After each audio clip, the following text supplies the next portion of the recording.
Hello, magandang hapon sa inyo lahat. Meron ako isang itatopic, nakalimutan ko kung ano yun eh. Pero ito na lang muna tayong pag-uusapan natin, ano.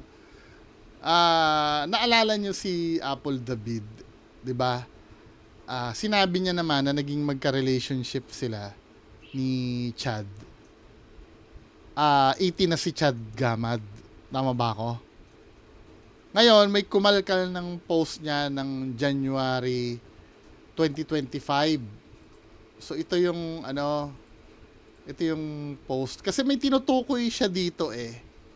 Ang post na ito ay noong January 30, 2025. Sabi sa caption kasi, malapit na mag-Valentine's, malapit ka na ma-reveal. sabi dito, ito ay pinost nung January 30, 2025. So, ang birthday daw ni Chad Gamad ay October 31, 2007. Ilang taon lang pala yung tanda ko kay Chad Gamad. 2004 ako eh. May 27, 2004. This image date daw January 30, 2023. So technically, siya ay 17 years old and 3 months. Wala lang, gusto ko lang mag-calculate daw. Exciting part daw. Exciting part. Hashtag not a basher. So, inassume ng mga tao na yung malapit ng ma-reveal na to, ang sinasabi ay si Chad daw ito. No? Pero meron post dito, sinasabi naman dito, nireplyan niya yung nag-comment, no? Malapit ka na ma-reveal.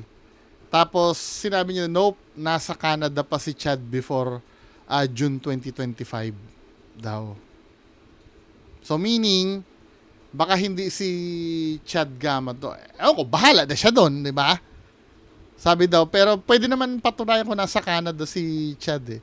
Hindi ko alam no, bakit kailangan pang patunayan sa mga tao yun. Wala eh. Siguro, dami sigurong, alam mo yun, di mapakali sa niya.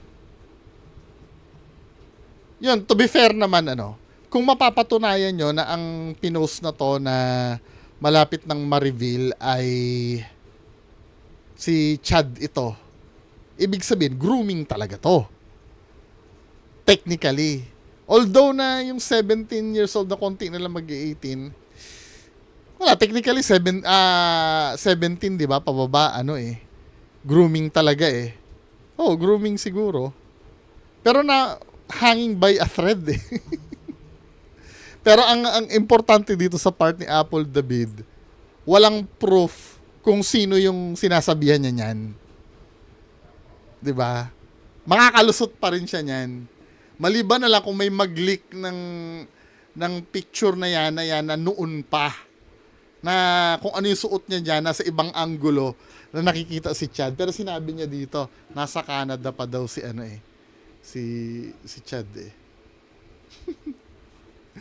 Malapit na mag-Valentine's, malapit ka na ma-reveal. Porkit ba i-reveal sa Valentine's? Ano na yon? Jowa na ba yon? Eh paano kung aso yung sinasabihan niya? 'Di ba? Bibili. Whatever, 'di ba? Hintay-hintay tayo kung paano madi-dispute 'yan. Next, no. Ito magkarugtong itong issue na to. Ito sinabi ni Kuya Renan. May nagpasa sa akin ito eh. Sino ba nagpasa sa akin ito? Sir Sunny Kiambao Parolan, hindi ko ayoko nung may aso, yung mga nakakaawang aso. Ayokong mag-comment ng mga ganun, yung mga inaalipostang aso, mga pusa. Mahina ako doon sa mga ganun kasi love na love ko yung mga pusa ko eh. Ayoko makapanood ng mga ganun, tsaka mag-react. Anyway, ito yung sinabi ni Kuya Renan. Daw kami mga 90s kids, bakit daw puro 75 yung mga grades sa amin dati? Kasi yun lang naman ang passing eh. Kung ginawa nilang 95 ang passing, edi 95. Bakit? Di ba isipin nyo kasi, 75 pasado na. What are you gonna do with the excess? 76 pataas, para saan pa yon? Kasi pasado na yung 75, di ba? Tsaka, sige, mas mataas ang grades nyo, 75 To sa be amin. honest, hindi ko naman naabutan yan. Pero to be honest, may mentality, lalo na nung college ako, may mentality ako na basta makatres okay na. Wala akong pressure na to be fair naman sa magulang ko kasi patay na yung tatay ko noon eh. To be fair naman kay mami noon sa nanay ko. Hindi naman ako pinipressure na maging cum laude, maging 'di ba? Pero isa 'yun sa attitude na pinagsisihan ko, yung makontento na lang sa grade na ganon. Yung parang okay na yan, basta tres, at least makakaano. Kasi hindi lang sa grades mo, pag nakasanayan mo sa grades yon madadala mo yun sa tunay na buhay eh. Sa akin, ang naging epekto sa akin nun, yung ganong mentality. Parang masasanay na lang ako sa mediocre na trabaho. At nahirapan ako nun, nung nasa real world na ako. Kasi mahigpit ang competition sa real world eh. Yung mga nag-aaral ngayon, baka makulture siya kayo pagka napakawalan na kayo sa totoong mundo. 'Di ba? Sa totoong mundo kasi, 'di ba, wala nang cancellation ng pasok 'yon. Kung may pasok ka talaga, magtatrabaho ka talaga, gumawa ka ng paraan. Wala na yung sa school na, oy, walang pasok kasi bagyo, wala nang ganon. Kumbaga, kung magiging mediocre ka naman, yung attitude na pwede na, katulad nung attitude ko dati, mahigpit ang competition ngayon. Sa sobrang dami yung naghahanap ng trabaho, sa sobrang dami nyo, kahit may trabaho ka na, sa sobrang dami nyo na naghahangad ng promotion, kailangan talaga ipakita mo yung best mo. Hindi naman kailangan maging perfecto ka, pero mag-aim ka talaga na mataas. Di ba? For example, nag-aaral ka pa lang wag nyo akong gayahin na kontento na sa tres. Yung kahit targetin nyo, 1, kailangan 1. 1 ang grade. Pag sumablay ka man sa 1, pwedeng bumagsak ka ng 2, 175, may 175 ba? 125 yun, mga ganon. 'Di ba? Pinakahuling mo yung 3, babagsakan mo. At least pasok ka. Kung ini-aim mo lang ay 3, pag kinapos ka doon, yari ka. 'Di ba? Yan yung hindi ka na madali lang yan, 'di ba? Mag-aaral, ganon. Ang isa pa para hindi kayo tamarin, ang kunin nyo yung mga katulad ko na kabataan diyan. Pag magka-college kayo, ang kunin nyo yung gusto nyo talaga. Huwag kayong papa-apekto sa sinasabi ng iba na ito ang kunin mo. Maraming pera dito. Huwag kayong papa-apekto doon. Wala kang makukuhang pera diyan. Yung sa mga halimbawa music, yung mga ganon, or kung ano pa man yung kasi ang gusto ng mga magulang mag-engineer ka, mag-architect ka, mag-doktor ka, yung mga ganon ang gusto ng magulang eh. 'Di ba? Kayo naman mga parents naman, hayaan nyo. Huwag kayong mag-alala kung ano yung kung ang gusto ng anak nyo ay cooking, suportahan nyo yon. Doon siya yayaman, doon kayo aangat nun. Hindi yung pe-pressure, hindi, dapat ka, mag-engineer ka, mag-abogado ka, mag-ganito ka. Kasi masasayang ang pera doon eh. Katulad sa akin, graduate ako ng nursing. Nurse ako. Asan ako ngayon? Sa ako nagtatrabaho sa marketing. Ano nangyari sa pag-nursing ko? Wala. Although na pag may emergency dun sa site, ako yung tanungan dun. Pero kung halimbawa yung talagang trabaho ng nurse na wala na akong alam eh. Kahit isugo nyo ako sa ospital. Kasi yung knowledge kasi diyan parang yan, computer science yan na dapat updated ka lagi. 'Di ba? Kung halimbawa nung 2000 let's say 2010, graduate ka ng computer science. Wala kang naging trabaho regarding sa computer. Wag kang mag-expect na yung pinag-aralan mo ng 2004 uubra pa rin sa technology natin ngayon. Kung hindi ka updated, di ba? Yun ang kaya ang sikreto ng lalo na to para malabanan ito tong sinasabi ni Kuya Renan. Pakuhanin nyo yung sarili nyo or anak nyo ng gustong-gusto nila. Kung gusto magpulis niyan, 'di ba? Huwag mo nang pigilan, magpulis sila. Kung yun ang meron akong kaklase, ganyan nung dati pinagtatawanan namin pulis, mangungutong ka lang. Putang ina ngayon, ang buhay niya, ang ganda ng buhay niya. Nangutong, hindi, joke lang. Hindi naman nangutong yun. Pero nakikita ko kasi na mahal niya yung niya yung kinuha niya eh. 'Di ba? Successful ng buhay niya ngayon. Yun ang sikreto. And the point is, para pa rin naman tayong pumasa eh. 'Di ba? 75, 90, para pa rin pasado. Para saan pa yung mataas? Sa yun? Pero I believe there's a deeper reason kung bakit okay na kami mga 90s kids sa line of 7 o kaya sa 75 na grade. Joke niya lang pala yung una. I think it has something to do with the environment that we grew up with. You know, most 90s kids, we never grew up with plenty. Like, say for example, during my younger years, hindi ganun karami yung pagkain. I mean, hindi naman kami nagugutom, pero hindi ganun kadami yung choices. Unlike ngayon, the kids have it easy, di ba? Kahit medyo mahirap ang buhay, nag-a-aspire talaga, kaya nag-i-strive yung mga parents na maibigay talaga yung gusto ng mga anak nila na kapag inarte na kayo ngayon, kahit karne palamon sa inyo, nag-iinarte na kayo. Kami nung dati, dalawa lang ang choices namin sa pagkain. It's either kakain ka or magugutom ka tapos may jombag ka pa. We never have that much clothes then. Kasi yung mga damit namin nun, puro paulit-ulit lang. Tapos yung isang taon kung magkakaroon ka ng isang bagong damit, swerte mo na nun. Hindi naman ako ganun. Kahit pa paano, sagana naman ako sa damit nung dati. Have that much money as well. So konti lang ang pera namin. Ang baon ko dun dati, grade 1 hanggang grade 4, piso, grade 5, Grabe ang tanda naman na nito. Piso? Kwento ng mga magulang ko yan eh. Yung mga ganyang baon. Pag pinakwento mo yung mga lolo't lola mo, ganyan eh. Yung mga 5. Ako naman, nung ako, 100 pesos naman ang baon ko noon. Grabe naman. So, ibig sabihin, sobrang tanda na ni Kuya Renan grade pala 6, talaga. 5, high school, 20. Kasi medyo malayo yung school ko noon.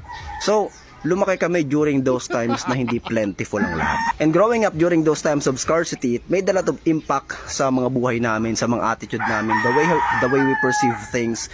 You know, we have learned how to value things, even the smallest, ones. And during those times of scarcity, natuto kaming kumuha ng mga bagay lang ayon sa kailangan namin. Yeah. We have learned how to just take things according to our needs. Noon dati, usong-uso sa amin na kapag ka magsasando ka ng ulam... Point of view ni Kuya Renan to na lumaki siguro sa hindi sagana. Naiintindihan ko ibang punto niya kasi ako big time ako nung lumaki ako. Hindi naman sa pagmamayabang.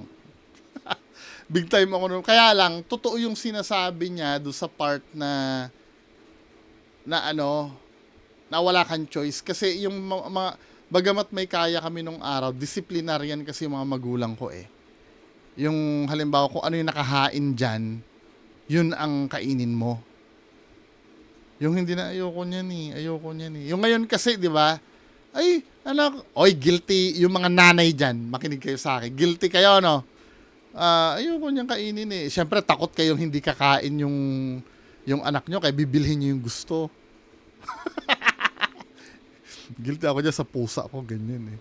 Pag naghain ako ng pagkain kay Salem, tapos titingnan niya lang, tapos tatalikuran niya. Mapapashapi ako ng ibang uri ng...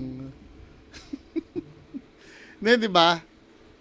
Although na sabihin mong kami nun, yung ganun ang magulang kasi nun talaga, matindi. Although na lumaki ako ng 2004, yung mga magulang ko kasi stricto. Hindi katulad nung ngayon na parang nagsusumamo ang magulang sa anak. Siguro baka ikaw hindi ganon, 'di ba? Pero kadalasan kasi ano ko yun eh. Na-encounter ko yun kahit kumakain lang ako sa Jollibee. Ano ko yun eh, nakikita ko yun eh. Yung parang sumusuko sila lagi sa anak ko anong gusto. Yun ang kaibahan sa magulang ko nun. Na totoo yun, yung aanuhin ka, kukutusan ka talaga kung ikaw pa yung maarte. Pag hindi ka kumain, talagang may hanger ka. Kaya kahit ayaw mo nung ulam, sakto lang sa'yo kasi may iba pang kakain. And I believe na lapat namin siya sa pagkuha namin ng grades. Siyempre, 75 lang naman ang kailangan. medyo disagree ako ng konti dito. Kasi yung yung pagkain kasi, yung pangangailangan, limitado kasi yun eh. Pero yung grade kasi, depende yun sa performance mo. Wala naman limitations doon. Ang magiging limitations mo doon pagkatamad ka mag-aral talaga. Yung parang, ito lang ang ni-review ko. Pag ito lang ni-review ko, okay lang yan. Di ba? Tingin ko sapat na yan para maka 75. Medyo konting, although, sige, malay mo, sa punto niya, meron siguro siyang punto. Pero, medyo ako doon na ikumpara mo yung 75 lang naman ang kailangan. Eh di yun lang ang kunin namin kasi medyo ng konti doon. Tutol ako ng konting-konti lang naman. Konting-konti lang naman. 'Di ba? Yung comparison niya sa sa pangangailangan. Inuulit ko 'di ba? Inexplain niya doon, limitado lang kasi yung pwedeng kunin. Eh limitless naman yun pag nag-aaral ka eh. Kahit aralin mo yung buong libro na yun, okay lang naman. Malaking factor dun kasi yung katamaran. Yung mas priority mo mag-PlayStation kaysa sa mag-aral yun. Or mas priority mong maglaro sa labas kaysa mag-aral. Kasi ang pag-aaral, boring talaga na gawain yan. Marirealize na lang natin na importante yan pagka kailangan mo na. nasanay kami, di ba? During those times na hindi bountiful ang lahat, hindi plentiful ang lahat, we grew up and we have learned to just take things according to our needs. And ayun na nga, ang kailangan lang naman sa grades is 75. May point naman siya, pero parang hindi nag-fit yung ikumpara mo yung pagkuha ng grade sa limitadong resources mo sa bahay. Yun lang naman. Pero naiintindihan ko naman siya. Now, speaking yung mga grades na yan, may nasabi si Vice Ganda dito. Nagva-viral din ito eh. Ito, ang sabi ni Vice Ganda, aminin nyo ang daming graduates ngayon na parang walang alam. 'Di ba? Parang honor students pero parang kapag kinausap mo, parang yung quality ng graduates bumaba, 'di ba? Actually may pag-aaral to. Kahit na ayoko kay Vice Ganda, may point siya dito. 'Di ba may pag-aaral tungkol diyan, yung mga graduates natin parang hindi siya competitive talaga. Kasi parang may program ang DepEd na walang maiiwan, parang something like that, no? Yung mga teacher diyan, alam niyo yan eh. Na kahit na hindi karapat dapat kailangan ipasa mo para hindi mo pag-iwanan yung bata. Oo, totoo to. Kasi nung ako, I don't know kung counted yung nung nasa retail pa ako noon. Pagka kinakausap ko, lalo na pagka ang position pwedeng ma-promote, graduate ha, parang yun, yung 'di ba? Ang ine-expect, alam mo parang Alex Pabella vibe. Sorry sir shout out sa'yo. Hindi parang yung simpleng spelling ng, for example, sa warehouse, yung simpleng spelling ng discount, may ibabaliktad niya pa yung U at O.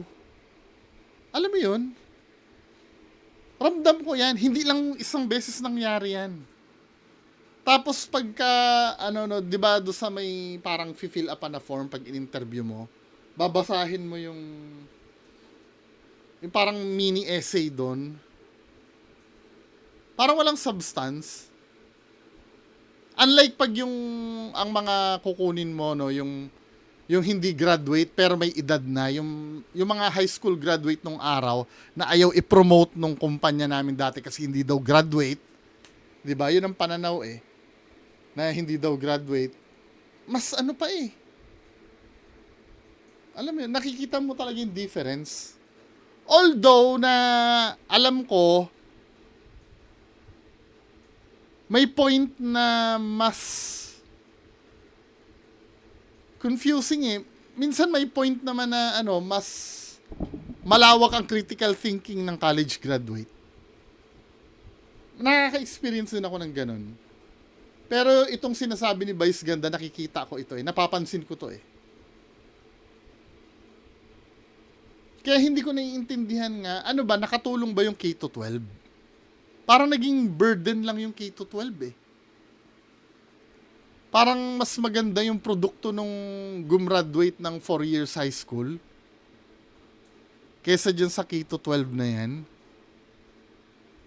Well, hindi ko na naman alam yung pero ang nakikita ko na lang kasi yung resulta.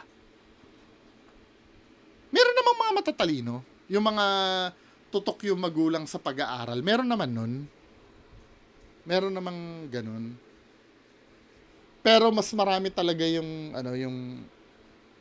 yung mga simpleng bagay, alam mo yun, hindi sila active pag tinanong. Yung tatanungin mo, basta lang may maitira lang. Yung, parang ganito, pag nagtatanong ka, let's say, pag may ka-discussion ako, ikaw bungo, naninira ka. Tapos tatanungin mo siya, ano ba yung sinira ko? Hindi naman hindi naman masagot. Yung parang ganong levels lang. Pero hindi ko sinasabing lahat, obob May bahid lang ng katotohanan to. Masakit man pakinggan, pero may bahid siya ng katotohanan. Itong sinabi ni Vice. Na nababack upan ito ng ng studies 'Di ba? Tamo Kailan ba last year lang yata 'yon? Yung studies na yung tungkol sa mga Filipinos.